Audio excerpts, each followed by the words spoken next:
আমার চ্যানেলে তোমাদের সকলকে স্বাগত।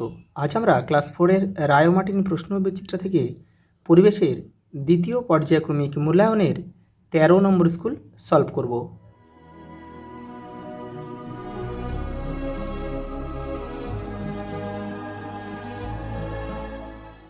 দেখো, প্রথম প্রশ্ন, প্রবাল প্রাচীর কোথায় দেখা যায়? সমুদ্রে। ভারতের আরব সাগরের প্রবাল প্রাচীর হচ্ছে লাক্ষাদ্বীপ। লাক্ষাদ্বীপ প্রবাল প্রাচীর দিয়ে কিন্তু নির্মিত। দেখো, নবান্ন উৎসব কোন ঋতুতে হয়? হেমন্ত। বাংলা হচ্ছে কার্তিক,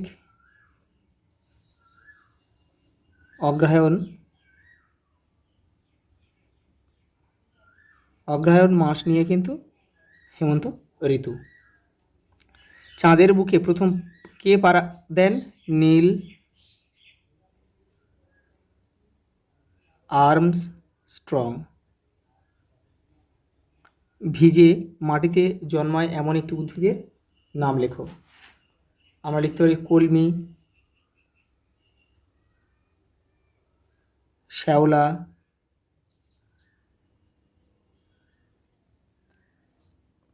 দেখো দুটি পরিযায়ী পাখির নাম লেখো।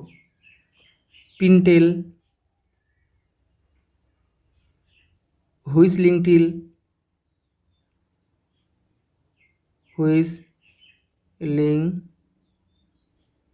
টিল,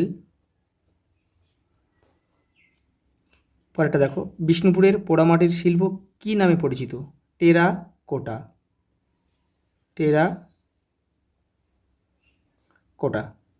পরেরটা দেখো, সঠিক শব্দটির নিচে দাগ দাও।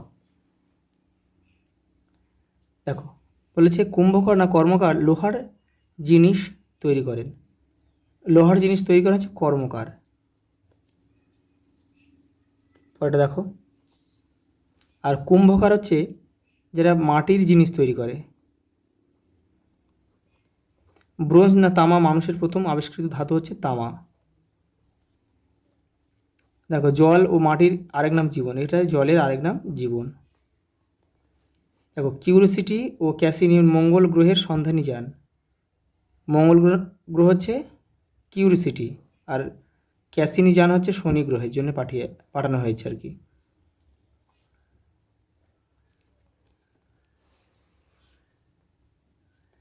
পরেরটা দেখো, 3-এর শূন্যস্থান পূরণ করো। দহন হতে অক্সিজেন দরকার হয়।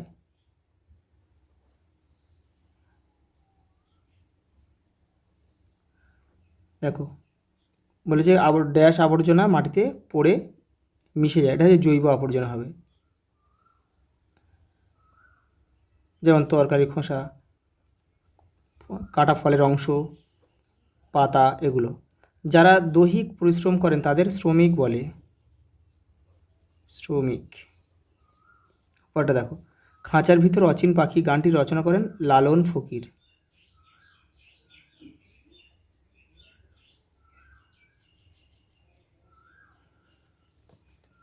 পরেরটা দেখো, বাম স্তম্ভ ডান স্তম্ভ মেলাও। দেখো, স্বর্ণলতা একটা পরজীবী উদ্ভিদ, এই যে এখানে রয়েছে, দেখো এখানে তোমরা ক লিখে দেবে। সজনেখালি ব্যাঘ্র প্রকল্প। মুগা রেশম মথ কোথায় দেখা যায়? অসমের বিখ্যাত প্রাণী মুগা রেশম মথ, গ। পরে উট কোথায় দেখা যায়? রাজস্থান। মরুভূমির জাহাজ, ঘ।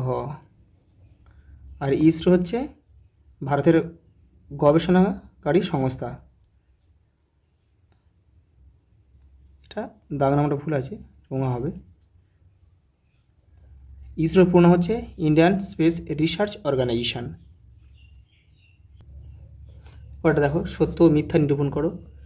চাঁদের কমা ও বাড়াকে চন্দ্রকলা বলে, এটা সত্য।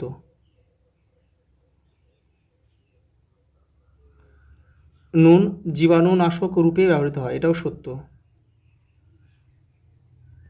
কলকারখানার ধোঁয়া মাটি দূষণ ঘটায়, এটা দেখো, এটা আক্ষরিকভাবে কিন্তু হবে মিথ্যা, কিন্তু অন্যভাবে দেখতে গেলে কিন্তু এটাও কিন্তু সত্য। কারণ দেখো, ধোঁয়া যখন কলকারখানার ধোঁয়া মাটি দূষণ, এটা হবে তাহলে বায়ু দূষণ। বায়ু দূষণ ঘটায়। তাহলে বায়ু দূষণ ঘটায়, দেখো বায়ু দূষণ হলে সেই বায়ু দূষণ যখন বৃষ্টিপাত ঘটবে, সেই বৃষ্টির জল কিন্তু দূষিত জল, সেই দূষিত জল যখন মাটিতে আসবে, মাটিও কিন্তু দূষণ হবে। কিন্তু এখানে আক্ষরিক অর্থে আমাদের লিখতে হবে যে কলকারখানার ধোঁয়া বায়ু দূষণ ঘটায়। রাসায়নিক সার প্রয়োগের ফলে মাটি দূষিত হয়, এটাও সত্য।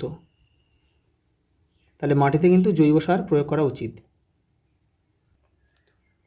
পরেরটা দেখো, পার্থক্য লেখো। গ্রহ ও উপগ্রহ মধ্যে 3টি পার্থক্য লেখো, দেখে নাও। দেখো, গ্রহরা নক্ষত্রকে কেন্দ্র করে ঘোরে।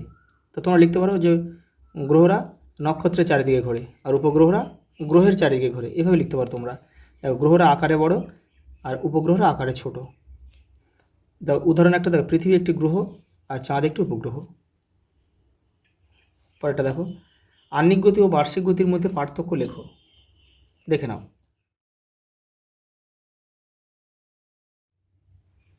পরেরটা দেখো, সাপে কামড়ালে কী করা উচিত? দেখো এটা তোমাদের বইয়ের 94 নম্বর পেজে রয়েছে, দেখে নাও। এই দেখো, ক্ষতস্থানে বিষ দাঁত লেগে থাকলে তা হালকাভাবে তুলে ফেলা, ক্ষতস্থান জল দিয়ে ভালোভাবে ধুয়ে ফেলা দরকার।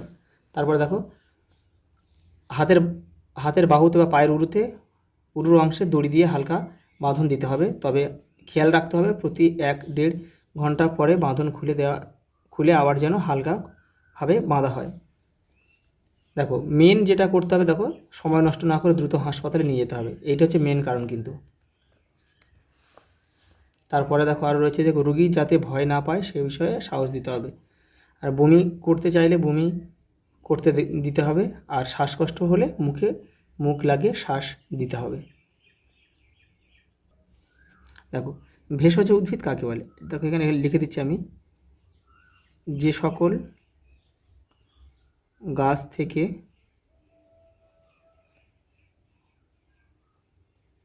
ওষুধ পাওয়া যায় তাদের কিন্তু ভেষজ উদ্ভিদ বলে। দেখো কয়েকটি নাম লিখতে বলেছে এখানে, তা কোন রোগের প্রতিরোধ করতে ব্যবহার করে। তাহলে এখানে আমরা দুটো নাম লিখছি, দেখো এখানে লিখছি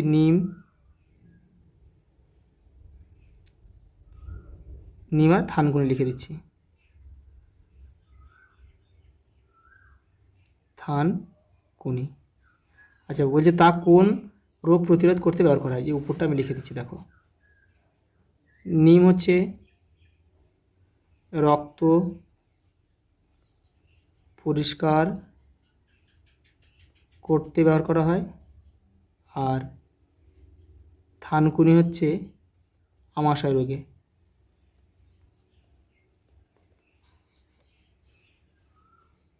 লাস্ট প্রশ্ন দেখো, সপ্তর্ষিমণ্ডলের ছবিটি এঁকে তারাগুলি নাম লেখো, দেখে নাও।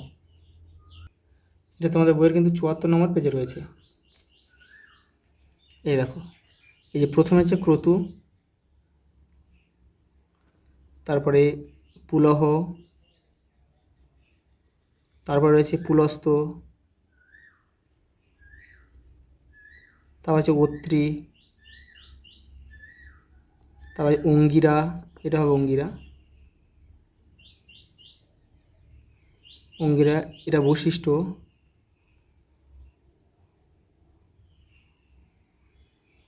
আর এটা হচ্ছে মরিচি।